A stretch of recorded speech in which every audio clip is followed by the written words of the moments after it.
Hello, how are you all? Rabbi, no shear next Tuesday, right? Yes, next week though, no Shiro because I'll be in Israel. Okay. Oh, great. And Safe then, travels, Rabbi. oh, thank you.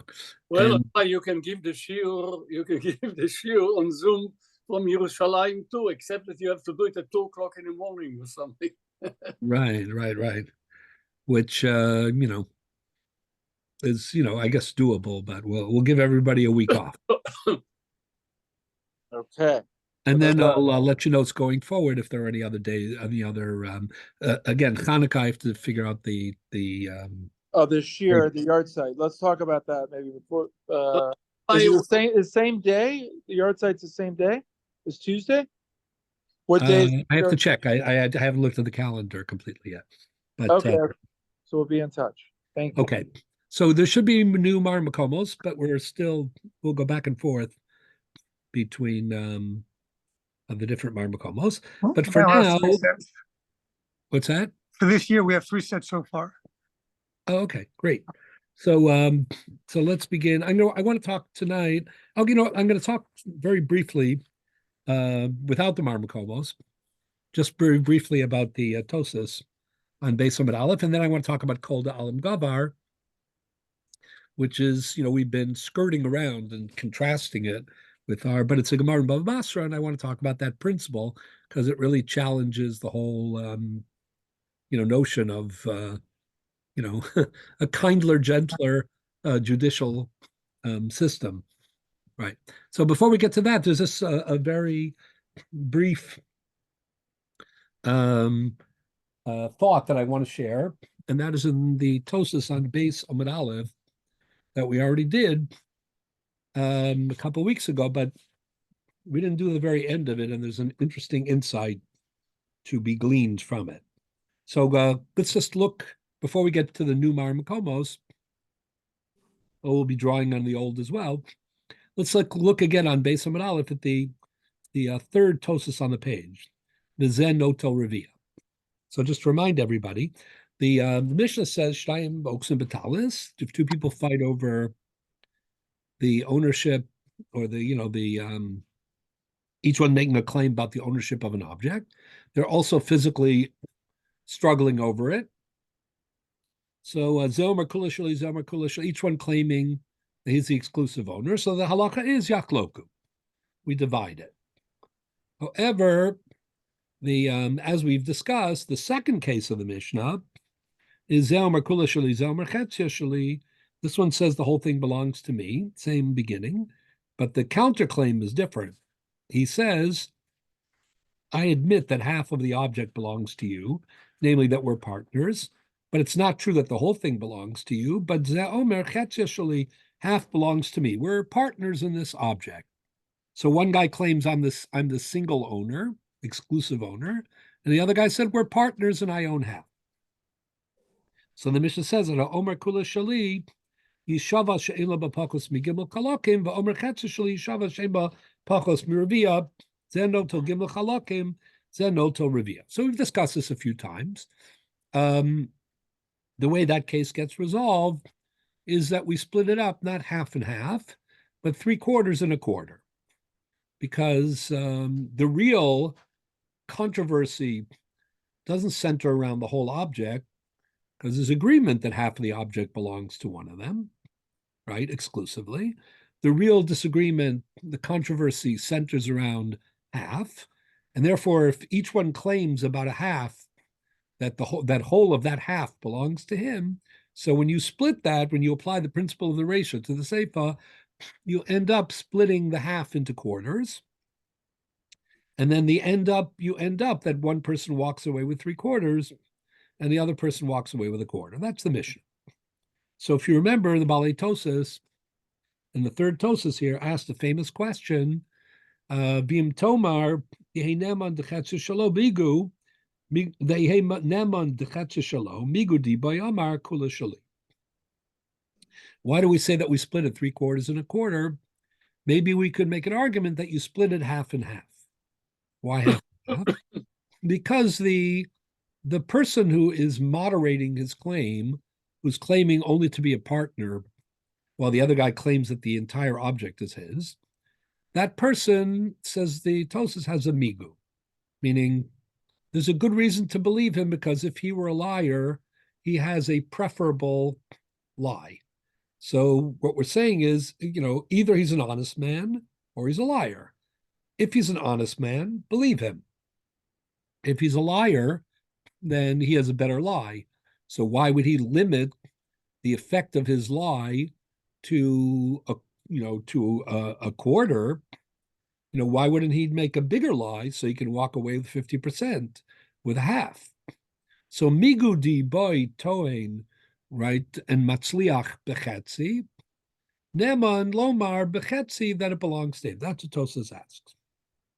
Ultimately, Tosas answered, umefarish rivam de migu lahotzi lo amrinan, right? De bechetzio hasheni muksagzeh kimozeh. Tosas's answer is we don't apply the principle migu, which is this instrument that, this idea that if you have a more effective lie, if you have a superior claim and you suppress the superior claim and make the more moderate or inferior claim, that we therefore should, you should benefit from that, or maybe we even believe you. That idea, says Tosas, only applies to maintain what already is in his possession, to be machzik b'mamon, but to be motzi mamon, to be able to take away somebody else's money, we don't apply the principle of migu against tfisa, only to support tfisa, and that's what Tosas says. Why is this considered extracting rather than supporting? So as we already noted, that's Tosas l'shitasam. That's Tosas consistent throughout the whole topic, where Tosas says that if two people are holding on to an object or disputing over an object, and there is also a physical part to the struggle, then each one it's as if each one is holding on fully to a half. So Ruvain has a full half and Shimon has a full half. So if you want to change that balance, then you're trying to take it away from the person who has it. Meaning, if you want to go beyond the half and lay claim to getting more than your half, then that's not lahachzik, that's lahotzi. That is not, maintaining the status quo. That is extracting, taking away from the other person's status quo. And migu, that's Tosas' view. Migu doesn't work. So that's the answer that Tosas gives, and then Tosas goes on, etc. So it's very fascinating. If you look at the end of Tosas now, Tosas asks a second question that parallels this. And I want to talk about that for a couple of minutes. What is the second question? So look at the wide lines in that Tosas in the middle of the page. Vim Tomar, V'nema de'ein safek motzi midei vadai. We have a rule, and this is what I want to talk about for a few minutes, what this rule is and what it's not. The rule is ein safek motzi midei vadai, meaning if something is a vadai, right, it has the status of certainty, so you can't change that, or you can't combat that with doubt. Ein safek motzi midei vadai. But what does that mean? So Tosas says, well, that's the rule. That makes sense. The Omer Kula Shali, this is the question. The guy who says the whole thing belongs to me, Yeshlo bevadai chetzia. Right? The rule is, the halacha is that he gets half. Right? His claim of the whole, right, at least gets him half. The Omer chetzia Shali, safek im yeshlo baklum. Whereas the one who claims he is a partner and he only has half, the other guy's claiming that he has nothing, right? So since the guy who claims the whole thing belongs to me at least has half, and the other fellow, we're not sure if he has anything, we should say ein safek motzi midei vadai, that a doubt cannot extract from or cannot override a certainty. So what's the example of this in other Gemaras? A very fascinating example. It's a Yevamos case. So I hope it reminds everybody fondly of last year's, shiurim. So it's kedamrina beperek hacholetz, the following case. Let's say you have two brothers, right? And one of them dies and he doesn't leave any children. So the remaining brother is a yavam, and he does yibum, right? Last year we talked a lot about this, yibum and chalitza, which means that he marries his sister-in-law, who otherwise would be prohibited to him as a sister-in-law. But in the case of yibum, there's a mitzvah, lahakim la'achiv shem b'Yisrael. It's a mitzvah for him to marry the sister-in-law, right? And he does so. And then let's say 7 months later, a child is born. Why did I say 7 months instead of 9 months? Month is no. The answer is they didn't realize at the time. They thought that she wasn't pregnant. If she was pregnant, right, then you wouldn't do yibum. At least you'd find out, because it's only ubein ein lo. Only if the mace, the deceased, has no children, right? But let's say the situation was they thought that she was without children. It could be they were right. But 7 months later, after he married her, right, and within 9 months, let's say, of, the last time, that she was physically, involved with her, husband, with the brother, so a child is produced. So it's safek v'yavam, right? You have now a safek, and a yavam. Shabo lachlo b'nichse saba. Well, it's one of these Yavamos cases which we love so much and remember so fondly, right? So you have this case of a brother died. His brother, the Yavam, did Yibum with his wife. A child was produced. We're not sure whether the child is the child of the Yavam, right, or the child of the mace, okay? And now the grandfather, right, meaning the father of the Yavam, right, and of the mace, he dies. And now the question is, who gets the Yerusha? Okay, is everybody with me? I'm going to repeat it one more time, right? Well, so just to make one thing clear before I repeat it, the first in line for Yerusha is always a son. Okay, if there is a grandson, right, then the grandson will also take a chelek of his father's, what would have been his father's estate, right? So the point is as follows: this Safek, who was born, and we're not sure if he's the child of the Yavam or the child of the maid, right? So if he's the child of the Yavam, then he's not entitled to any Yerusha, because a father precedes a grandfather. A son precedes a grandson. However, if he's the son of the mace, then he is entitled to his father's portion, the kever, and therefore he would be an equal recipient of the Yerusha.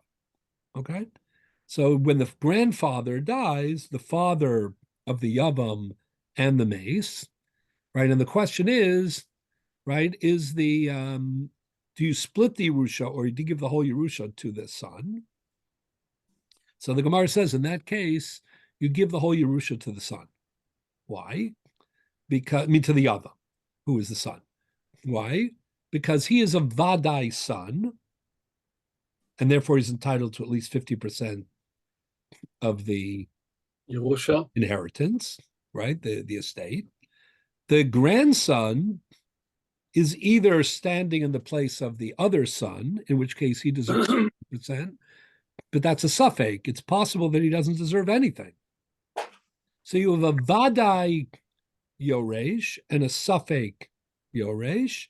And the rule is, Ein Safek Motzim B'Dei. I'm just going to read that into Tosas now for you. So that's what the Gemara says.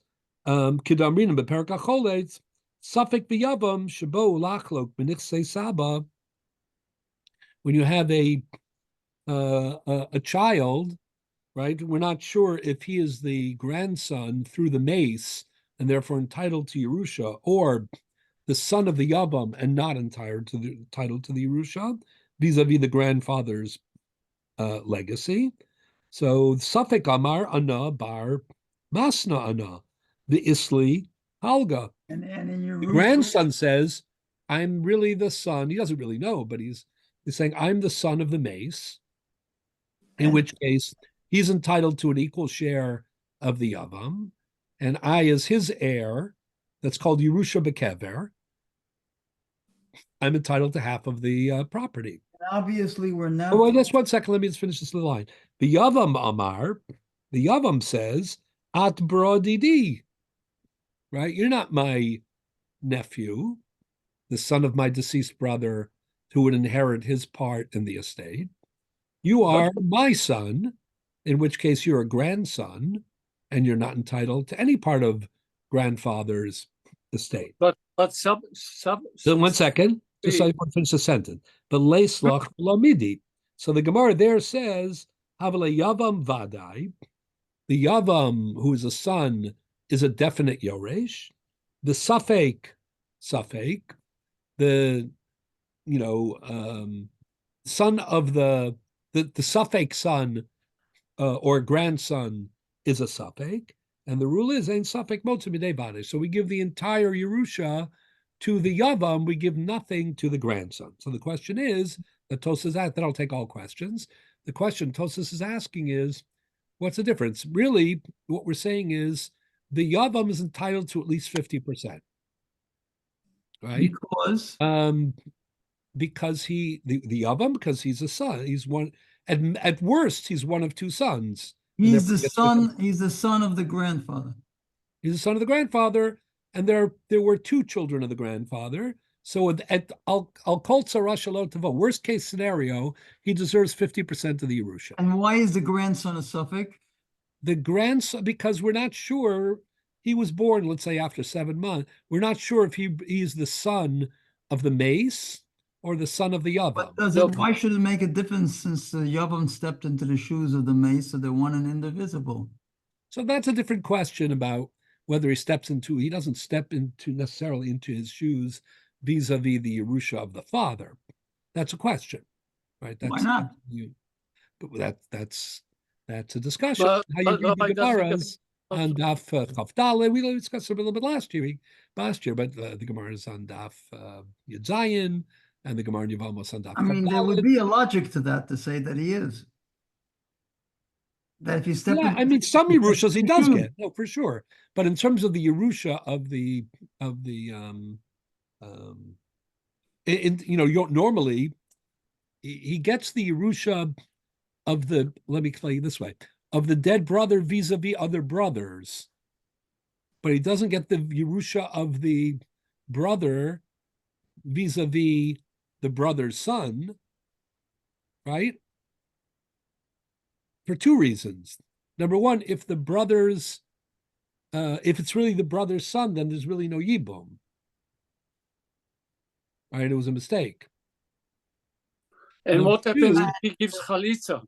Number two, the Yavam's stature in Yerusha is vis-a-vis the other brothers, because he's the brother who stepped up, to take over the deceased brother's marriage.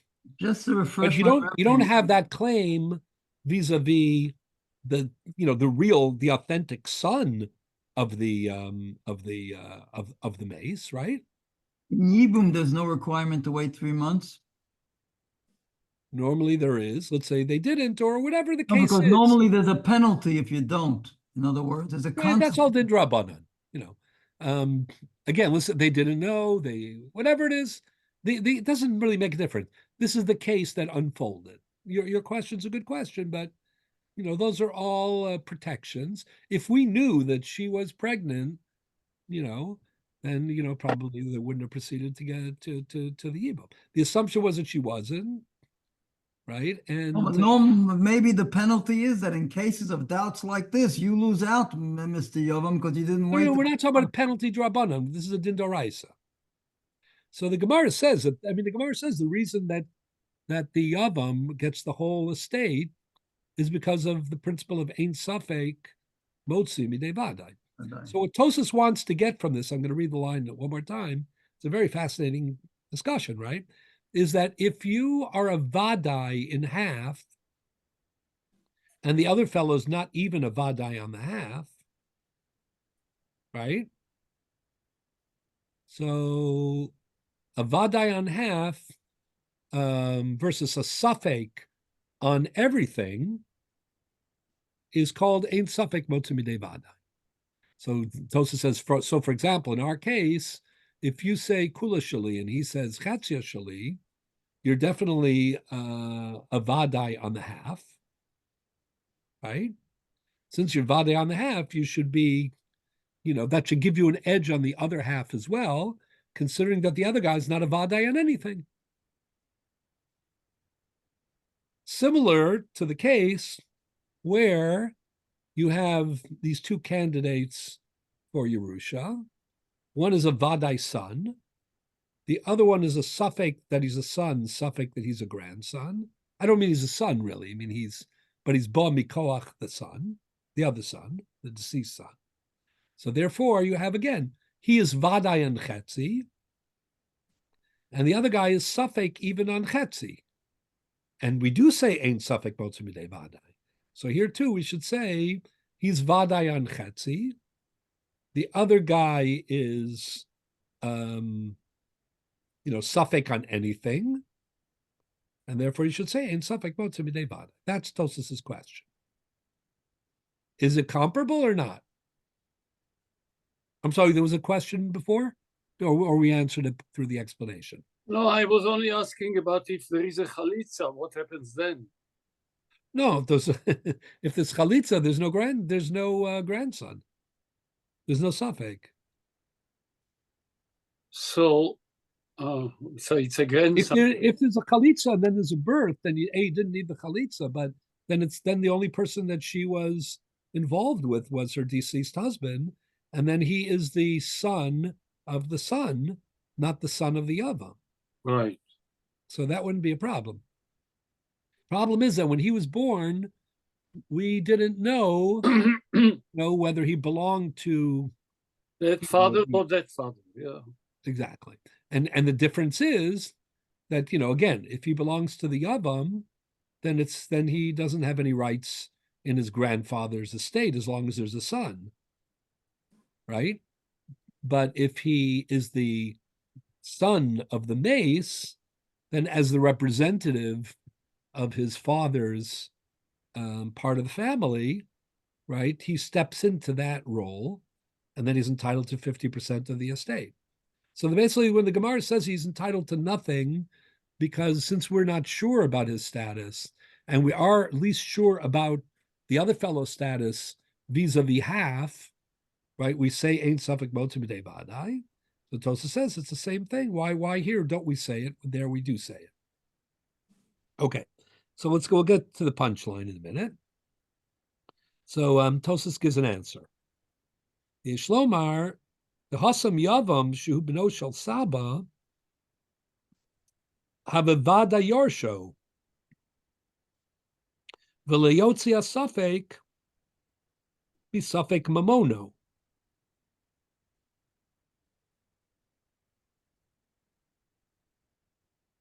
Aval hacha ein svara mashu vadai bechetzio shel yoelo lechetzio hasheni. Tos says something very important. Tos says that the way to look at the Yerusha case is not that if you're a vadai on half and the other guy's a vadai on nothing, so then that gives you an edge even on the other half. That's not what happened in the Yerusha case. What happens in the Yerusha case, Tosa says, is that you're not a vadai on, as a yoresh, you're not a vadai on half. You're a vadai yoresh. You're a vadai on the whole. and he's a suffix on the whole, and therefore it's ain't suffix motzim b'dei vadai. Meaning, let me explain. Basically, even if there are two Yorshim, right?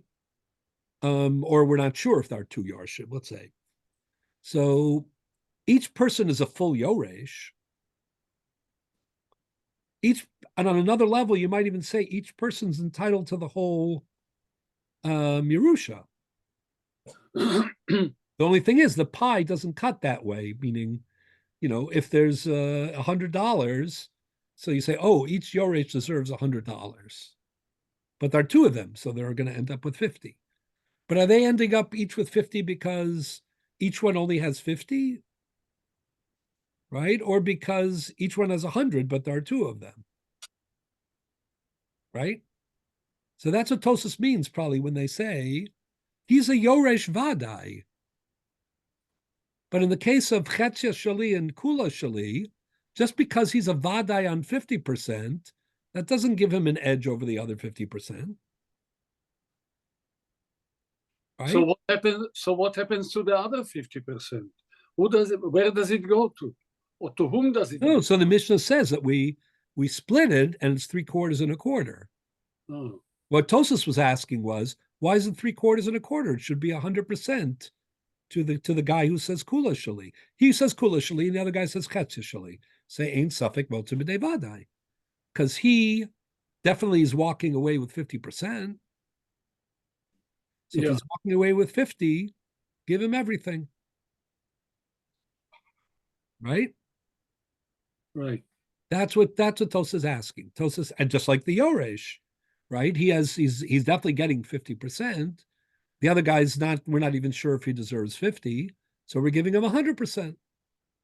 Says Tosas, that's not what's happening in the Yoresh case. It looks like that, but that's legally misleading. What's really happening in the Yerusha case is that you have a Vada Yoresh and a Safek Yoresh, a Vada Yoresh Bakol. The only thing is that, there's no such thing as a Yoresh Bakol and a Yoresh Bachetzi. That's the amount that they get, but the status is he's a Yoresh and he's not, and we're not sure if he's a Yoresh. Or to put it maybe even another way, and that is that when there are more than one Yoresh, right, it's not that each person isn't connected or entitled to the whole. Right? He's connected to half of the whole, but he's connected to the whole. Right? The only thing is you can't cut the pie, when if it's $1,000 and both of them are connected to the 1,000, right? So then each one's going to end up with 500. But it's not that the other fellow has nothing to do with the other 500. He's a Yoresh Bakal. He might even have, monetary rights on the call, right? Or at minimum, he has, half rights Bakal. This is considered a financial issue or a halachic or a what's it called? No, so what basically Tosas is saying is that, there are two ways to understand Ein Safek Motzim B'dei Vadai, a right way and a wrong way. Tosas originally thought that Ein Safek Motzim B'dei Vadai means that if you're in some sort of a din Torah, some sort of a legal, controversy, and you have an edge over the other fellow, then that edge spreads, beyond itself. So if we're arguing and I have 50%, benefit, right? So if I have a 50% benefit and he has, a 50% definite benefit and he has no definite benefit, so that also entitles me, that puts me in an elevated position vis-a-vis the whole, right? And therefore I take the whole. It also says there's no difference between a Yoresh, where there's a suffix additional Yoresh, yes or no, or a claim of Kula Shali, right? Where the guy says, I owe, it's all mine. He's definitely walking away with 50%. right? So let him be strong in a stronger position on the other 50% as well. But what's fascinating is if you look at the Rajba gives a different answer.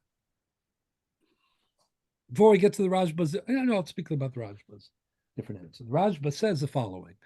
The Rajba says, listen, in the case of the Yoresh, it's purely the advantage that one Yoresh has over the other, what that one has over the other, the Vada Yoresh over the Safek Yoresh, that advantage is rooted in an objective reality, namely that the first guy is definitely a son, right? There's no question about that. And where does it come from? From the objective facts of the case, right? However, he says, in the case of Kula Shali, Chatzia Shali, why is it that the first fellow is in a stronger position than the other one, that he Vadai has Chetzi? Why is that? The answer is only because the other guy admitted it. So you're going to penalize, or you're going to elevate the Vadai over the Safek, or penalize the Safek when the superior status of the Vadai actually came from the Safek? Says the Rajba, that you can't do. So it's interesting, meaning he accepts the larger principle that if somebody's in a stronger position over part of the money, but not over the other part, right, that still makes him a Vadai, even gives him an edge with regard to the other 50%. The only thing is, he's saying, if I owe that to your honesty, right, then you should not be, you shouldn't be, penalized because of that. But Tosa says something much more fundamental. Tosa says it's not even true. The whole understanding of Ein Safek Motzei B'dei Vada is not what you thought. It's not if I have a definite 50% and he doesn't have any definite anything, then even on the other 50% where we're equal, I have a benefit.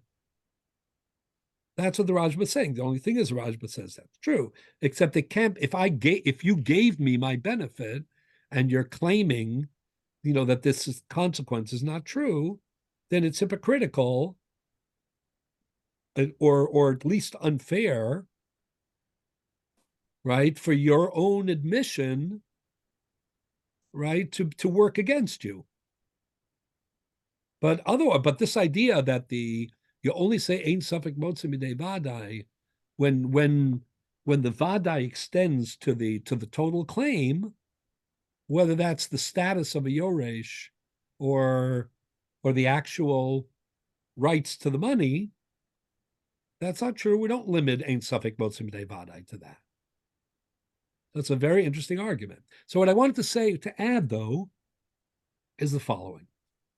So we have been analyzing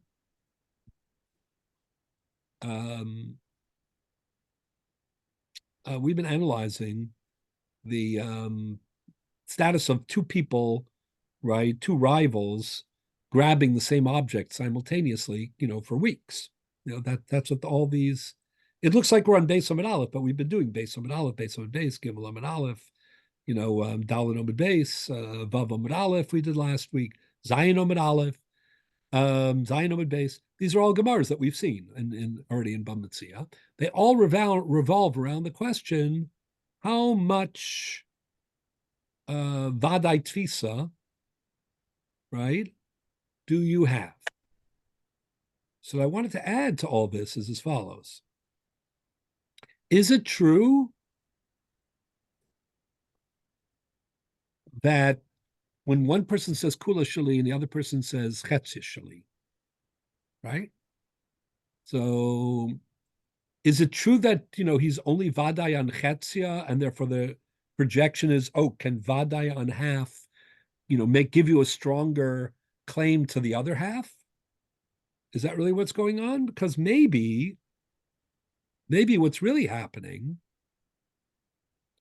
is that whenever I claim, right, that I am the sole owner of an object and I'm holding on to part of it, maybe I'm really holding on to the whole of it, not just the half of it. The only thing is that usually the other party is as well. But the point is, the second that the other fellow admits that his tfisa doesn't relate to the whole physically, so then I'm the only one basically who's holding the whole. So I'm the only one who has an objective legal status, not just b'chetzia, but b'kol.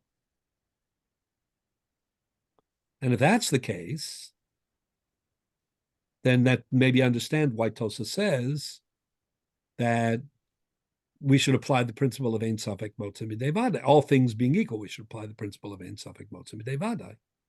Not because you're a vadai in chetzia and therefore you should be believed on the other chetzia, but because you're a vadai on the whole. What about the other guy's migu? What? What about the other guy's migu argument, so to speak? He could have also said the whole thing is his. That's the first half. Half is his.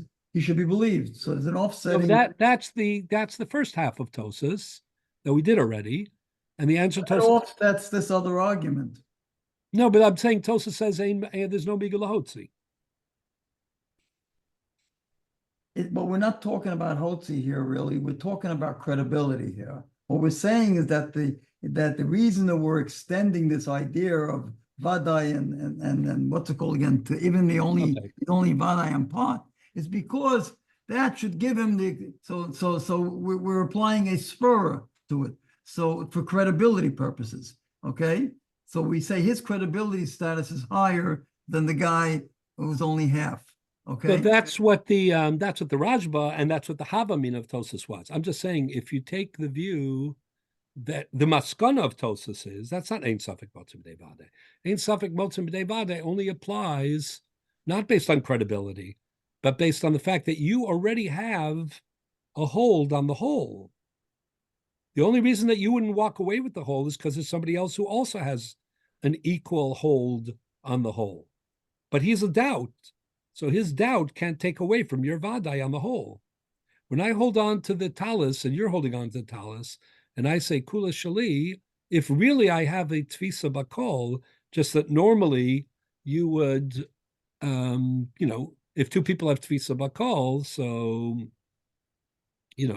then, again, you can't split the pie that way because, there's only so much here.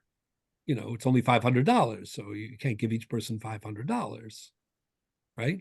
But if you have one person who's tofes bakol and says kula shali, and the other one says, it's true, he is at least a half owner, but I own half as well, right? So in that situation, he's admitting,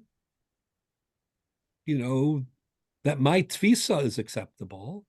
I'm saying that his tfisa is illegal, right? So legally, I have not just a strong half that then animates a weak half. I have a strong whole, right? So what I'm trying to show is that, once again, that Tosas's view is and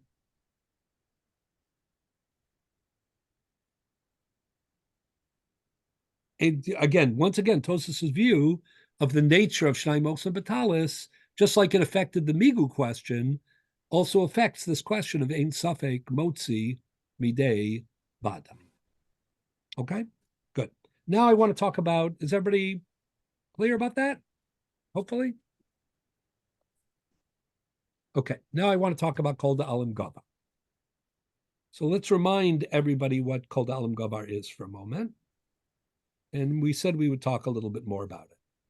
So what is Kol Dalam Gavar? Now go back to the previous Mar Makomos.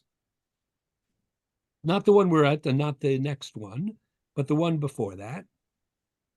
So the Gemara says, I'm just going to read it quickly. If you don't have it, just listen. The Gemara says, Hahu Arva, there was a certain boat, right? The two people were quarreling about. What was the quarrel? Hi Omar Didi he, Hi Omar Didi he. Each one said that it belonged to him exclusively. So the Gemara says, Asa chad min ayu lebeidina va'amar. Right, so one of them came to court and he said, right, tifsuhu, you should, Bezdin, do me a favor, grab onto this object adamaisina sadidihi until I have the, ability to bring witnesses to prove that it really is mine. So the Gemara says, does Bezdin get involved in that way or not? Tafsina, no lo tafsina. Will Bezdin get involved and say temporarily, we're going to hold on to this object to protect the possibility that the other fellow will bring evidence or not? So the Gemara says, Ravuna mar tafsinan, Rabuna mar lo tafsinan. Then the Gemara says, Azov lo ashkach sadi. Let's say, even if there is tafsinan, meaning if Bezdin will get involved, let's say the guy cannot produce his witnesses. But then Bezdin is stuck. So then what happens? Is Bezdin stuck, or does Bezdin have the ability to release the object? I think we learned Bezdin is stuck at that So point. that's what the Gemara discusses. The Gemara says, if Azal v'lo ashkach sadi couldn't find witnesses, Omer lehu afkua, the Kol Dalam Gavar. So the guy said, okay, release it, let them fight it out. Mafkinan or lo mafkinan? The Gemara says, can they do that or not? So Rabbi Yudah amar lo mafkinan, Rabbi Papa amar mafkinan. Either way, the Hilchasa lo tafsinan. Our psak is that Bezdin doesn't get involved in that kind of situation. If there aren't witnesses, Bezdin is not going to intervene on the possibility that maybe he'll bring witnesses. The Hechad Tafas, if for some reason they both asked Bezdin to intervene or Bezdin make a mistake and intervene, right? So then, lo mafkinan. They're not going to release it back into Kol, meaning they won't interfere with Kol Dalam Gavar to begin with, but once they do interfere or intervene, they're not going to release it back into Kol Dalam Gavar either. Then the Gemara concludes, Zel Mar Shalavosai, Rav Nachman, Kol Dalam Gavar. Whoever is stronger will emerge as the winner. From where do they base the idea of Kol Dalam Gvar? Yeah. So there's no pasuk, and it's more than that, as we've said many times. It's not just like what's the source? We'll see in a moment what the Rosh thinks. But the bigger question is, like, how do we tolerate such a psak? We are not it's a dangerous situation. Yeah, we're not a might makes right religion at all. Our values are not that people who are it's not survival of the fittest, right? So it's very much against the ethos, we could call it, the philosophy of Judaism. A way to highlight this, I think I mentioned in the past, is that the Torah begins Chol Mishpat, Jewish civil law, by quoting the words of Rabbeinu Yonah in Masechet Avos. When Rabbeinu Yonah explains that, that the olam is kayam, al shlosha dvarim ha'olam kayam, right? Al emes din and shalom. So the Rabbeinu Yonah explaining why. What do you mean, din? What's the kayam of din? So the Rabbeinu Yonah expands how if you don't have a legal system, then everybody will, start strong arming everyone else. It'll invite, chaos and brutality. So one of the expressions, according to the Torah's rendition of Rabbeinu Yonah, he says, what are you going to say without din? You're going to say Kol Dalam Gavar, which is funny because the Gemara here seems to legitimize kol da'alam gavar under certain conditions. Well, what the Gemara, I think, is saying here is that there are times when there is an insufficient justification for Bezdin to get involved, and therefore they have no choice. So it's a passive sense of we just don't have the authority to do anything. There's nothing we can do about it. We just don't have that. We don't rise to the occasion. Right. Exactly. So, well, we'll see. So basically, what I'd like to show for the moment is that there are three approaches. There are really more, but let's three approaches to kol da'alam gavar. Okay. One is, or two, 2A and 2B, whatever you want to call it. One approach is exactly what you said. That's called, Rishonim use the expression, it's a siluk. Siluk means Bezdin disengages. And the idea behind that is that Bezdin, there's a concept called zilusa de Beidina. There are certain things that we don't allow because we have to protect the good reputation and standards of the Bezdin. The Bezdin is the backbone of every Jewish community. That's why we say, Shoftim v'shotrim titan l'cha b'chol shorecha, she'Hashem Elokecha nosein l'cha l'shvatecha v'shoftu v'sa'am mishpat tzedek. Meaning without a judicial system and a civil legal system, right? That's what we mean. Ena olam kayam, ishas chavero chayim bla'o.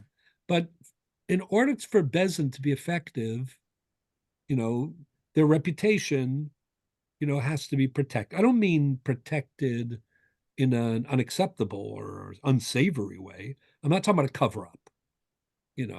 I'm talking about you sometimes have to keep Bezdin out of certain themes because there's no way for them to engage, in a constructive way. Whatever the involvement they have is likely to, undermine their credibility or their reputation in other cases. So to protect Bezdin and allow it, the kind of stature needed to be the backbone of the Jewish community, we try to protect the involvement of Bezdin in certain cases. And if there's no way to get to the bottom of something, so we say siluk. Or the way the Ramah and the Ramban call it, they say, lo mizdakekinan le. Bezdin's not going to get involved in this. Or Bezdin misalkim mimenu. They just, they remove themselves from this. This also seems to be, we'll see in a moment, this is certainly the view of the Tosas Rid and of quite a few Rishonim. In which case, they're kind of closing their eyes and they're saying, whatever, at the same time, you need a method of resolution because, otherwise people remain, ensconced in their battles and you can't, reimpose a harmonious community. So what they did was they said, kol da'alam gavar. Bezdin's not going to get involved here. This isn't a formal psak, but what we're saying is, whatever happens, on the ground, that's going to solve this question. It is against the normal spirit of halachic justice, but it's not a psak and it's not justice. It's a mechanism to move forward. That is that's the dominant view of what kol da'alam gavar is. The Rambam takes us a little bit in a different direction. The Rambam, earlier the Rimigash, his father's Rabbi, and who had enormous influence on the Rambam, kind of hints at this as well, but I'll show this to you in a second.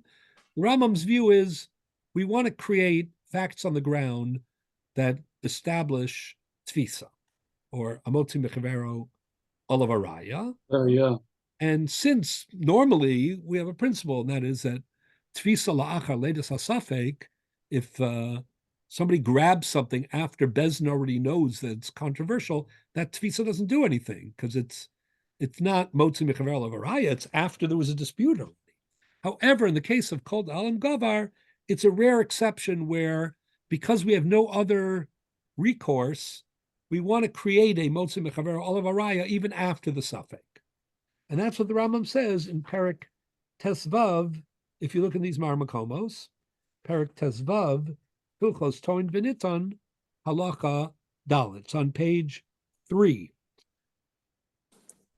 The Ram says, everybody have it? Rambam Toin Viniton Tesvav Dalet in the new Marmakomos.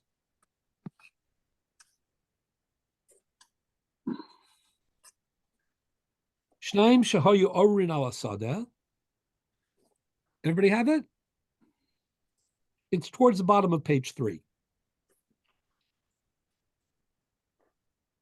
Okay, I'm gonna keep talking unless somebody tells me that I should wait. Okay, so Shnaim Shehoyu Orin Al Good Asadeh. idea. Thank you. 2 people are disputing the ownership of a field. Ze omer shali, v'ze omer shali. Each one claims he's the owner. Ve'ein la'echad mehem raya, and neither of them have any evidence. O shehevi kol echad mehem edim shishalo, or they both have equal evidence. Each one has witnesses, but the witnesses tell contradictory stories, and they contradict them each other. O shalavosa, vo shehevi kol echad mishneim edim shachal shnei chazaka.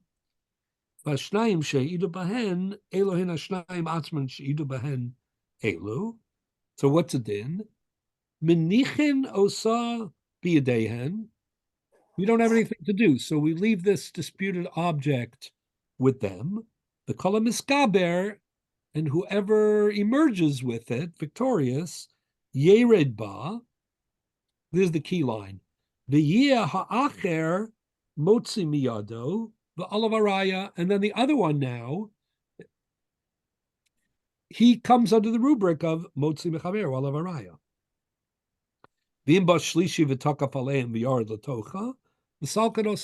If a third party decided to get involved, we'll talk about that. So then the third party has no place here. It's between these 2 people.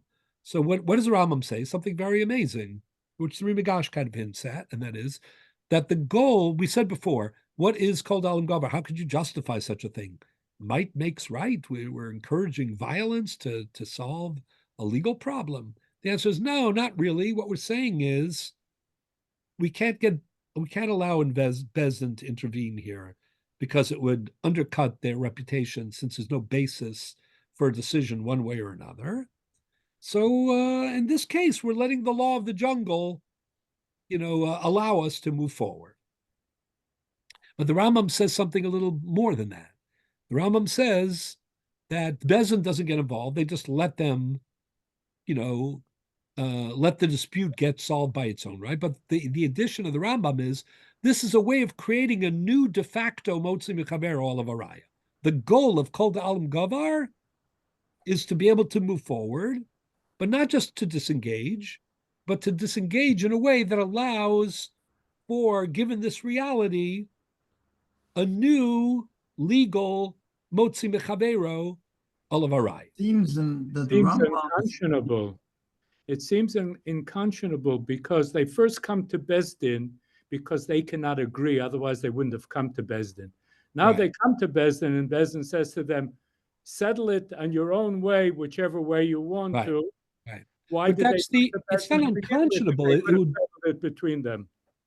right. It's not unconscionable only because the alternative is the Bezdin doesn't have a basis. They don't have witnesses. But And it appears that the Rambam's need to come up with the other solution is because I see a fallacy, so to speak, in the first approach, because there is an alternative. Right. Okay, Very good. which would accomplish it without causing the jungle warfare to have to become. However, and I suspect that the Rimigash and the Rambam looked at that and said, okay, there's got to be more to it than that because this doesn't work. Right, because what the benefit here is that you created, at least temporarily, a burden of proof, right. But what's so fascinating is the following. The Rambam, as we say, he's the best organizer, that ever existed. It's just off the charts. So what's so fascinating is this isn't the first time that he speaks about Kol Dalim Gavar. It's the second time. Where's the first time? In Perek Yud, halach above, the halach on top of it in the Marmakomos. That's the case. Svina, a boat, Ukiyotze basho yishnayim nechlokim aleha. Two people are disputing its ownership. Zeh omer kula shali, zeh omer kula shali, ubal lebezin v'amar echad tafsua ad she'avi edim is the Gemara that we mentioned. And The one case guy in the says, Gemara. you know, what? That's the case in the Gemara. Yeah. To ein tovsanosa, vim tafsu bezin v'holach v'lomat edim v'amar nichu beinenu, same language, and nichu b'nenu, leave it with us. The kolam iskaber yitol, and whoever, you know, overpowers the other guy will walk away with it. Kishahaya dina mikodem, as it was supposed to be. Ein shomen lahen vein motzenos on bezin miadan ad shaviu edim ad shiyodos elazeh v'yichalka b'rtzonu b'shvua kamo shebiarna. So the Rama mentions called alam gavar in Paragid Allah above, 15 mean 5 prokem earlier. Except that when the Rama mentions called alam gavar here, he doesn't mention it as a psak. He mentions it agav. Inter alia, he's talking about the question of tafsinan and mafkinan. So he says, oh, if you have this case, and it's a case of called alam gavar, and the question is, are you allowed to intervene? And if you do intervene, and it turns out that, you know, nothing comes of it, are you then allowed to release it? These are the rulings. What he should have said if he was being organized, and it really it's in the order of the Gemara, but there's a 5 prokim in between. And number 2, the real psak of the Rambam is in Perek Tesvav Halacha Daled. So why does he mention it earlier? You know, as a fact in the case in Perek Halacha Vav. Let me say it in more clearly in the following contrast. The Tur and the Shulchan Aruch, right, also organized Jewish law. Of course, they were very influenced by the Rambam, but here and there, like, you know, all, you know, exceptional, you know, thinkers, they disagreed with the Rambam's organization, right? And it's always fascinating, you know, to compare and to contrast. The Rambam came first, but the Tur and Shulchan Aruch, the Shulchan Aruch just mostly follows the Tur. Last week I had an example where the Shulchan Aruch diverted from the Tur a little bit, if you remember. But mostly, right, the Shulchan Aruch just follows the Tur. So we'll talk about the Tur. So what's fascinating is there are two, this is what we talked about a little bit last week also, there are 2 simanim in the Shulchan Aruch. One is called Siman Kuf Lamed Ches, and the other is Siman Kuf Lamed Tes. Siman Kuf Lamed Ches is about Shnai Moksim Betalis Yachloku. Siman Kuf Lamed Tes, which follows immediately after it, is about Kol Alam Gavar. But the Rambam doesn't have the equivalent of a Siman Kuf Lamed Tes for Kol Alam Gavar. He mentions it in Perek Yud Halacha Vav in passing, as if it's like, you know, a known quantity. And then he formalizes it, but also for a different reason when you think about it, in Perek Tesvav Halacha Daled, 5 prakim later. How come he didn't put it like right next to Shnai Moksin, like the Tur did, or make it all, you know, one unit? But the answer, I think, is what we said before, which is, not only does the Rambam think that Kol Alam Gavar is not a psak, because as you say, you know, again, or as I was saying, you know, it's against the ethos of halacha that the Bezdin's going to tell you to fight it out. That's why the Rambam, by the way, uses the expression meniach. You know, he doesn't tell them to fight it out. He says, listen, we can't help you here. You're going to have to resolve this on your own. But what's the real point of the Rambam? Not, okay, there's like justice in the courts, and then there's the jungle justice outside the courts. No, that's not the point. The real point is we need to get to a point de facto, right, realistically, where somebody has muchzakos. And the way that we do that is meniach b'neim, and we let, you know, nature take its course. So that's why Kol Alam Gavar, not only is it not a psak, it's not a methodology really either. It's a means to an end. So the Rambam mentions it as part of an example in Parakid Halacha Vav. And he mentions it again in Tesvav Dal. That's where he mentions the real psak, but it's 5 prakim later. It should have been earlier, and it should have been connected instead. In the Gemara, it's connected, just in that same order. It's Parak Tesvav Halacha Dal. But if you look carefully, the whole point of the Rambam is how are we going to establish mukzakos in this case. And The means to an end. It's not a din. It's not a. There's no siman kuflam test. and the point is that kolam davar is not a finality. Anytime somebody brings witnesses or Not only is it not a finality, but the Gemara says that temporary status. we never say it if it's lake. We only say it if ika ukma le bedina, not if it's leka ukma le bedina, which means that it almost like the Gemara is saying. I mean, there are two ways to read the Gemara, but it's only acceptable as an interim solution when there's a possibility for a final solution. But meaning you can always, maybe somebody witnesses will show up. Is that the If it's difference? impossible, then we won't say called alam gavar. We'll say And in fact, the difference between this and Right? munach. Maybe we'll say yemunach. No. Is that maybe the difference that munach doesn't have that criteria, that there is a final potential solution? Yeah. This does. Right. Exactly. So, but that's what the Gemara says. The Gemara says we only say it when there's always the possibility of overturning it because of evidence. You'll never apply it as the final solution. Does the reverse work, that the only time you apply munach is if there is no possibility for resolution? Yemunach, it's not clear. What the Gemara does say is that when it comes to Shnei Shtaros Hayotzim B'Yamechad and Shuda Dedaini, you'll only say them, right?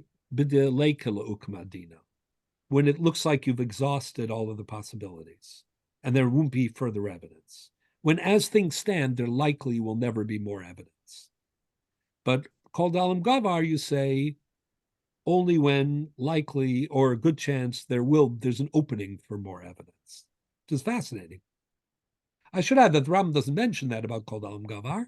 He omits that halacha also, but I think for the same reason. Okay, so what's the contrast to saying it's either a disengagement but a solution, or a disengagement that produces a new muksakos? And the answer, of course, is the very famous Rosh. So I'm just going to read this now, and we'll continue. We'll finish with this in Yirtzeh Hashem when we continue in 2 weeks from now when I return. So look for a moment at the famous Rosh. There are 3 of them. Look on page 1. Everybody has Rosh Masechet Bab Metzia, Parak Aleph Siman Aleph.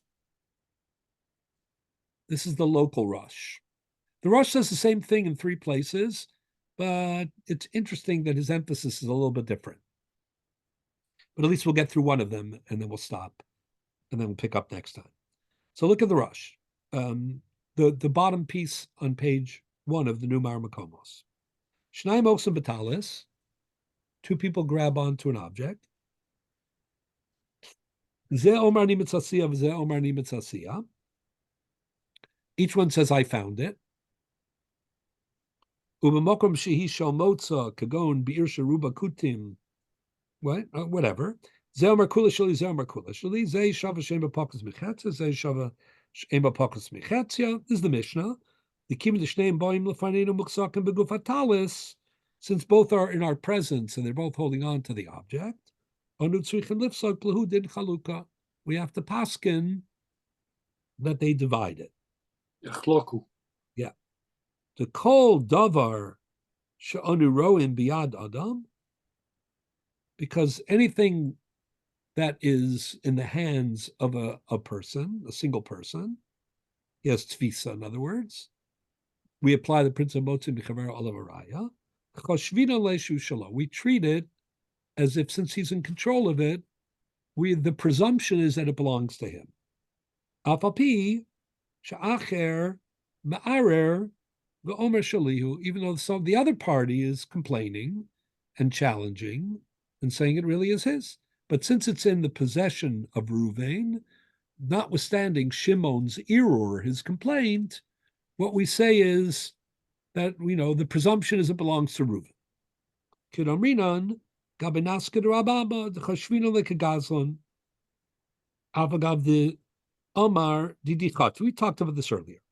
Hilkach efshar lifsok kan. This is where we get into the interesting part.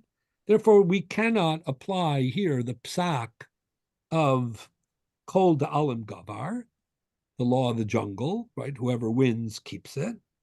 Why don't you say that in Shnai Moksin? Kirabina beparak cheskas abatim, as we say in Bava Basra, Gabi Arva, Hayomer Didi, each one claims it's his. Nechein Zelmer Shalavosai. There we say called Alam Gavar. What's the difference? The Hasam Shiny, there the difference is that Ein Echad Mehen Muksak Bedavar Shem Arin Allah. Neither one of them has any physical control over the disputed object. The Ein Bezdin Mechuyavin Limchos Lemishaba Likach Davar She'enanu Yodim Shamihu. And since there's no evidence whatsoever, there's no status quo of ownership, it's not Bezdin's job to object if somebody wants to take an object, right, that is just, there, no Shnai Moksin, it's sitting in the harbor. So it's not Bezdin's job to intervene or to object to someone just grabbing it. V'hu omer shalu, as long as he's claiming it's his. Hilkach ein roi lifsok lahem din chaluka. Therefore, there's in the case of Kol Dalam Gavar, where neither one is holding on to it, there's no psak of yachloku. Shemanafsid le'echamem shalokadin, because there's a downside to yachloku. This is very important. What's the downside to yachloku? Mostly, likely, you're for sure. No one is getting full justice. Exactly. You're punishing the innocent. Admit it, you're compromising with his money. For sure, you're not doing the full justice. You're only giving him 50%, whoever he is, of what he deserves. You're corrupting justice. The Yoser Ra'ui, this is what's so fascinating now. This is where the rush gets into the rush. The Yoser Roi Lomar Lahem, in that respect, from that perspective, in other words, it's preferable to say to these two people, that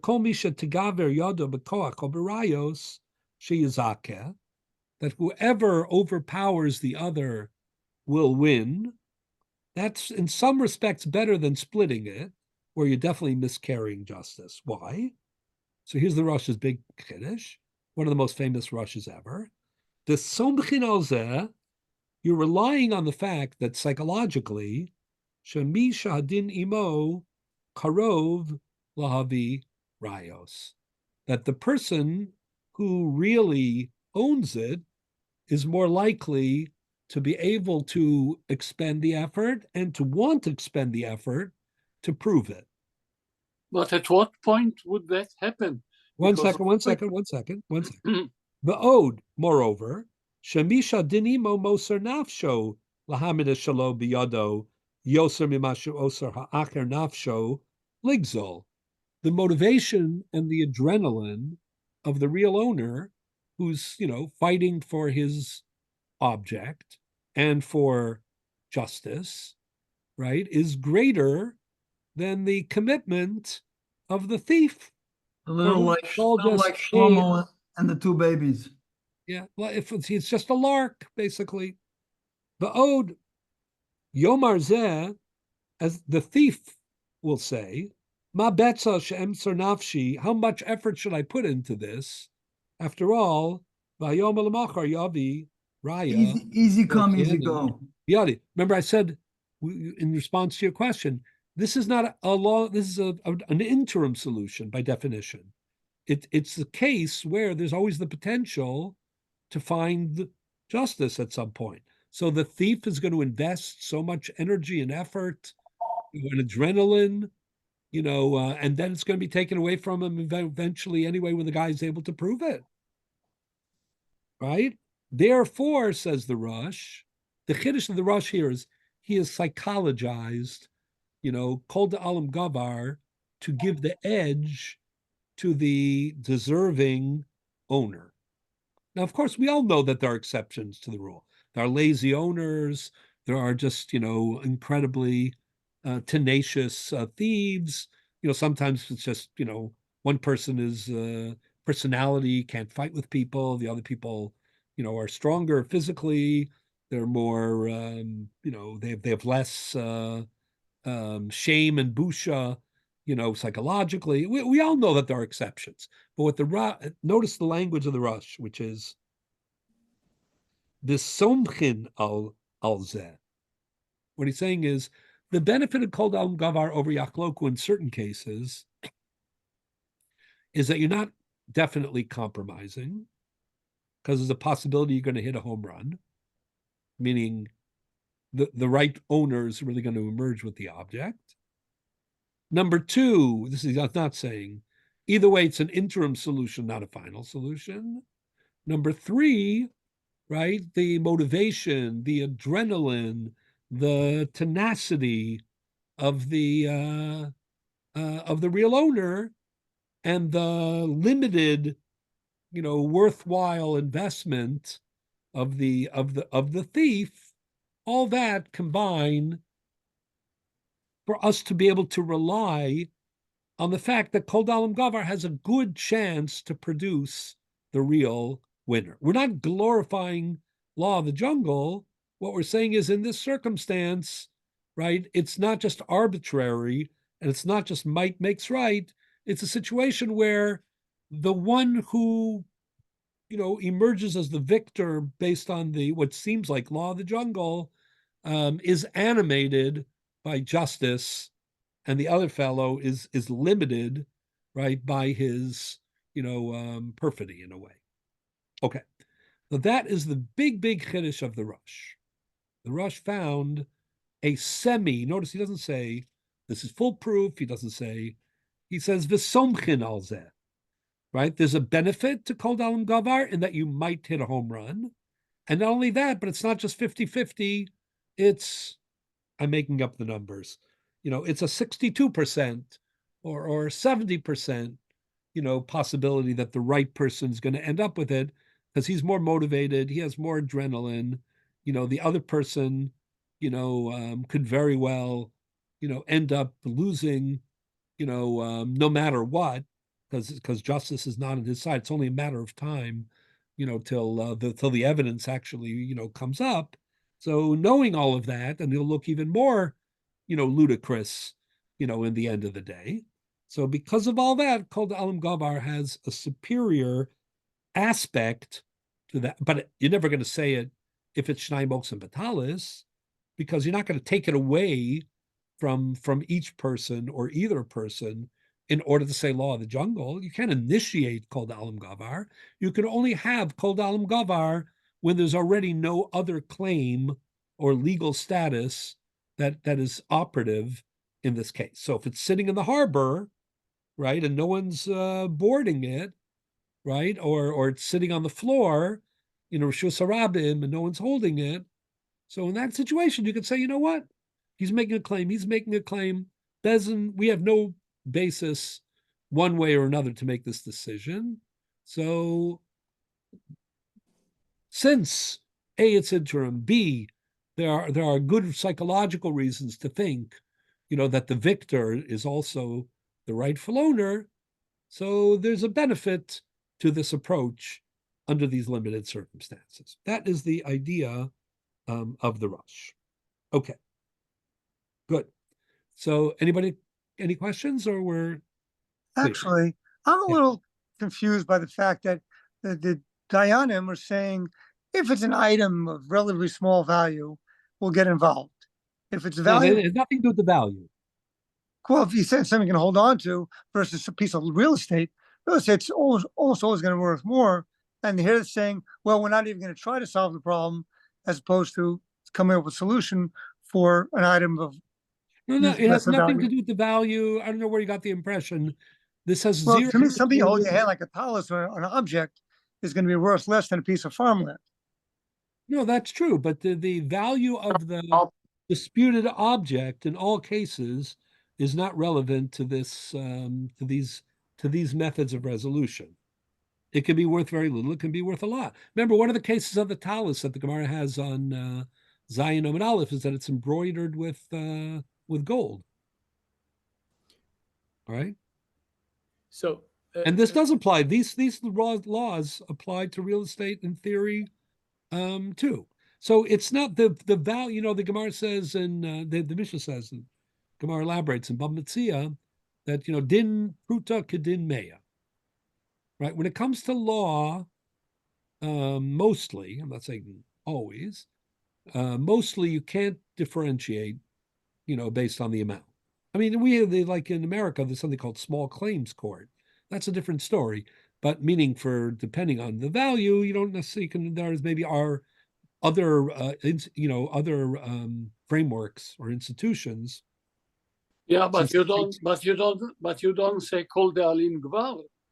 Yeah, no, 100%. What I'm saying in the halacha, you can have a din Torah for the ain is kakin bepakus mishava pruta. If it's worth less than a pruta, then Bezin's not going to hear your case. Din pruta kedin mea. Din pruta is kedin mea. First of all, that's law. Law has to be low plug, and because there's a recognition. Money is money, or value is value, or ownership is ownership. It's So there's no fungible. difference. It's fungible. However, and moreover, there's a recognition that, if you're a millionaire, so then anything, below a certain threshold is your pruta or less than a pruta. And if you're, on subsistence and every penny counts, and you're counting, your nickels and dimes to be able to buy, eggs, so then shava pruta is part of your budget as well. So there's no different. The issue here does not revolve whether it's Yehi Munach or Kol Dalam Gavar or Yachloku or Shuda Dadaini. In none of these cases does the amount at stake matter. The only time where the amount is relevant is in the nature of the split, like we said. In other words, when you have two people holding onto a talus, do you actually split the item physically, or do you sell it? And we're talking about a financial. You split the financial, right? So the answer is it's financial. If there was a discrepancy, actually, the Trumas Hadeshin in the first piece on the page discusses that problem. I think I mentioned this, earlier in a different context, which is when you have a partnership. Maybe we'll stop here, but when you have a partnership between two people and one of them wants to break it up and the other one does not. So there's a discussion here. Just look for a minute on top. She'ela Reuven v'Shimon shutfe b'bayis. Reuven and Shimon are partners in real estate in a home. B'tovei Reuven and Shimon lachlo kimo abayis. And Reuven says, enough. I want to split the house. I want to split the partnership. I don't want to be partners anymore. Ki yesh lo bo din chaluka ba'orach u'berochav. It's the kind of thing that you can physically divide, right? But Shimon, Mimayin Lachlok, Shimon doesn't want to divide the partnership. But Omro, because he's claiming that even though you could make two small properties out of this big property, but nonetheless there'd be a financial loss. Sheyit Gareya Habayis Becholko, the Yifchasu Damav Harbe. You'd lose a lot of the value. Let's say whatever. So Kiata Yesh Lakoftzim Likach, the whole bigger property, there's a lot of interest in the marketplace, and it'll fetch a premium price, right? Oliskor, or to rent it. Ukashi's chalik, but if you were to split it into two properties, smaller ones, you wouldn't have the same kind of attractiveness. Reuven Modagam came bazeh. Reuven doesn't deny these facts. He says, I don't care. I'm tired of this partnership. I need the money. I don't want it to be locked up. I don't want to be your partner. Whatever it is. He says, I don't care about the loss. Whatever it is, I'm willing to take and to force the splitting of this partnership. Do you force this chaluka on Shimon or not? So here, the money matters. But it doesn't matter in dollars and cents or shkalim, or it doesn't matter how much money it is. It matters the proportion, which is fair, because right? Then it doesn't. It's whatever it is to the people. So tshuva, yira dedin zeh tola b'shir hagiron. The Trumas Hadeshin says it depends on how much, you are losing in the conversion. Upachas adamim sheyeh lebayis lachar chaluka mikodem hachaluka. How much, of a loss proportionally are you suffering? Im yifchasu adamim harbe lefi arach habayis. If the proportion of the loss, when you split it relative to the 50% portion that you have before you split it is great, then it's not fair to that one party should be able to force the sale or the splitting. The ein mafsidim mekalkalin hefsel anikar begadol b'shvil achaluka. It's not fair to impose such a loss on one of the parties. B'shir gadol hefsel avar. What will that amount be? So interesting. One of the things he says is v'raya al zem perakama de bab mitzia. How do you know this? So he says in bab mitzia de parich ilo te mahachi shnai moksim betalis yakloko hafsadu bitmia alma filo hasam de kumachak shiadadi. They're each denying each other's right to the object. The ikalamemar o kula demar o kulo demar. Right? The ilav the have ochzin, right? Have a bezdin misalkin minayev v'chol dalam gavar. But if not for the fact they were holding on, Bezdin would just disengage and let them fight it out. Etc. In the end, he says the amount is a fifth. A fifth, I believe. But proportions are different than amounts. Din prutas kedin mea. Meaning, as long as it's over the threshold of money, you would call it small claims court. That's something else. But it's still, that doesn't affect whether you say kol dalam gavar or yachloku or shub dedaini or emunah. But sometimes, what might affect is like a before and after, a proportional question. Okay, well, we'll stop here. I want to pick up with the rush and this idea that there is a psychology to kol dalam gavar. And then I want to talk about the following case, and then we'll finish up hopefully next time. And that is as follows. Let's say you say kol dalam gavar, right? Reuven and Shimon, they're arguing about a boat. And, you say, listen, Bezdin says, listen, we have no evidence. We can't, there's nothing we can do. So, let them work it out. Okay. And if working it out in some cases means, that one's going to overpower the other, and that's going to create a new temporary reality or interim reality. And then they will come back to the best din because somebody hurt the other. Because somebody has the advantage. Yeah. So now the question is as follows. Let's say the other party fights back. Does it ever end? How many rounds does this go? Right? Okay, but it's the same thing, because if you apply the kol de'alim gvar, and then they start having a fight or fights, one is harmed, the other one broke a leg, the other one, I don't know, lost an eye, whatever. Then each one will call the other to the best din. Then the best din will intervene? So this is a big argument, and this is what I want to talk about next week also, which is, there's a big argument. Is there only one round? And that's it. That's it. We can't tolerate more. Okay. But, So look at the rush, just for one note. Not the Rush in Bava Metzia, the one on top. Rush Masechet Bava Basra, Paragimel Simin Chapes. So look at this for a minute. Zeomer Shalavosa, Rav Nachum called Alam Gavar. I called the Alam Gavar Dinahu.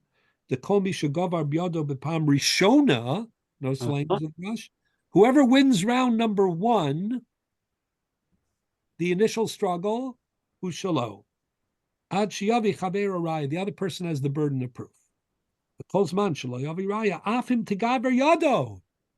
Even if he gets he goes to train, he does jump roping and boxing and whatever it does. So he wants to get it back. Can't do it. Lo Shavkina Leila Fuke Mine, says the Rush. We don't allow him. There's no round 2. But why? So the Rush says, Delo mistaber she'itaknu chachamim she'ukol yemeim b'meriva u'machloket. Okay. If you're perpetuating, instead of finding a way to move forward, it ends up that you're perpetuating acrimony and hostility in the community. Hayom migbar zeh Umachar Chavero. One day he's the champion, and the next day he's the champion. He's the comeback kid. Ela Chachamim Pasku Kol Da'alim B'Pamazos. Whoever emerges victorious He's the winner. is the winner. Gavar. Until there's Eidos or something else. The Samchu al Zeh, then he repeats the same idea. They relied on the psychology of this. To Kol Misha Dinimo Karev Lahavi Rayos, that the person who's really the owner is more likely to be able to prove it. Also, he'll be have more adrenaline and he'll have more energy and he'll be more determined to win the struggle. The Od Yomar, the other, and the Goslin will say, Ma betza she'emsar nafshi vayom alamachar yavi rai v'yotzei miyadi. Yeah. It's good for a lark, but it's not good for me to invest in because the likelihood is that I'm going to lose this eventually. These are all examples of a lack of. These are all examples of lack of absolute justice.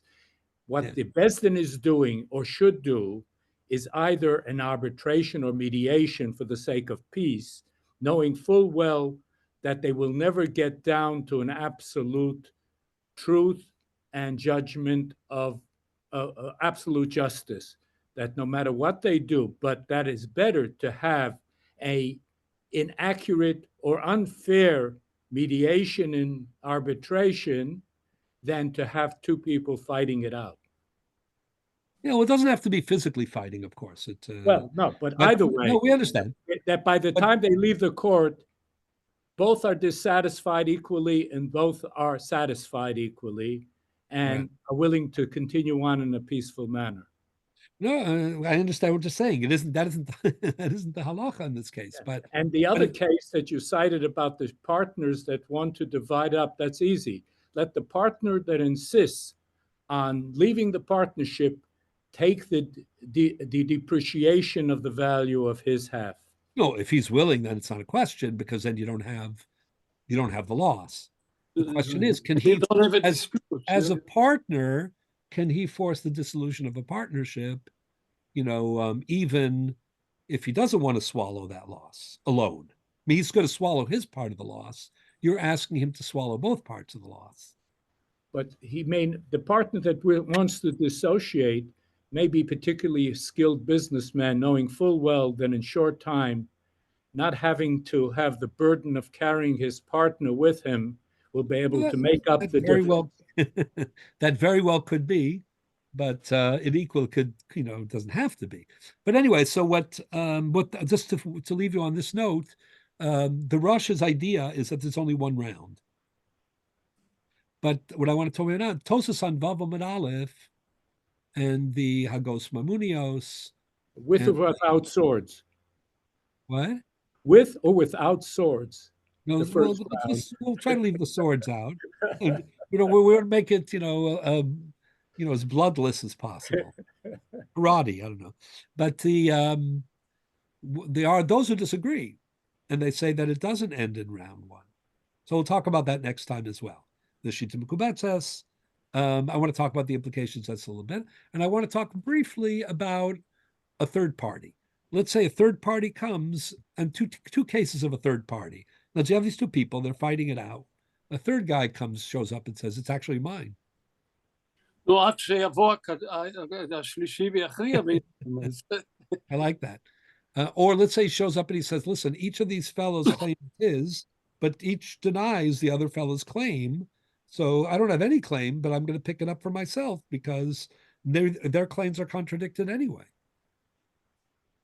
What happens then? So these are scenarios that are discussed in the Talmud, in Bava Basra, but each case is interpreted differently by the different commentaries because this is a complicated situation, as you can imagine.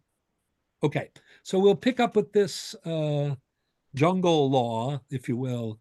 We'll spend at least one more session on that, and then we'll move on to other things, other interesting topics. Okay.